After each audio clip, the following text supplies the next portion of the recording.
Hello বন্ধুরা, চলে এলাম নতুন একটা ব্লগ নিয়ে। তো আজকের ব্লগটা শুরু করলাম। দেখতেই পাচ্ছ পাড়ায় ছোট ভাইরা রথ নিয়ে বেরিয়ে গেছে। তো আজকে উল্টো রথ, তো উল্টো রথের জন্য সকলকে জানাই শুভেচ্ছা।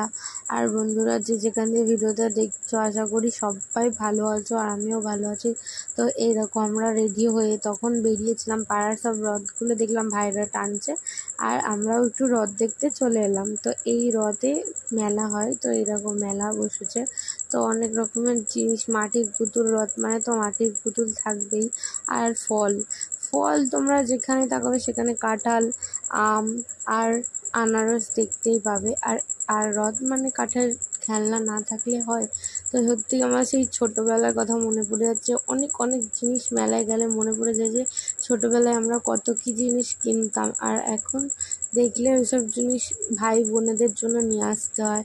আর এই দেখো যেখানে রথ দেখতে গেছিলাম ওই রথটা ওই যে দেখতেই পেলে। আর এটা হলো আমাদের পাড়ার একটা বৌদি, তো ওরা জিলাপি আর বাদাম বিক্রি করে, তো দেখতেই পেলে। আর এই দেখো আমরা এই চারজন চলে এসেছি, এই ছোটো বৌদি, বড় বৌদি আর কাকিমা। তো আমরা এই দেখো পুরো মেলাটা ঘুরে ঘুরে দেখছিলাম।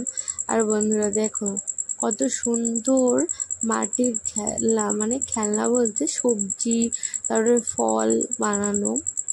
নারকেলটা কত সুন্দর দেখতে লাগছে দেখেছো? আর কত কি জিনিস, সত্যি মাটির জিনিস দেখলে আলাদাই লাগে। আর রথটা অনেক বড়, আর আমরা রথ দেখেও কিন্তু বাড়ি চলে এসেছি। আর এই দেখো গুড়িয়া এই কটা খেলনা নিয়ে এসছে।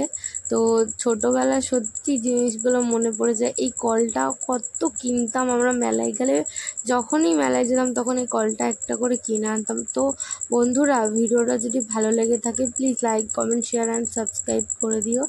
আর এই দেখো এই কলটা আমি আবার হাতে নিয়েছি, কারণ সত্যি ছোটোবেলায় এই স্মৃতিগুলো অনেক অনেক মনে পড়ে। সত্যি খুব মিস করি ওই ছোটোবেলাটাকে।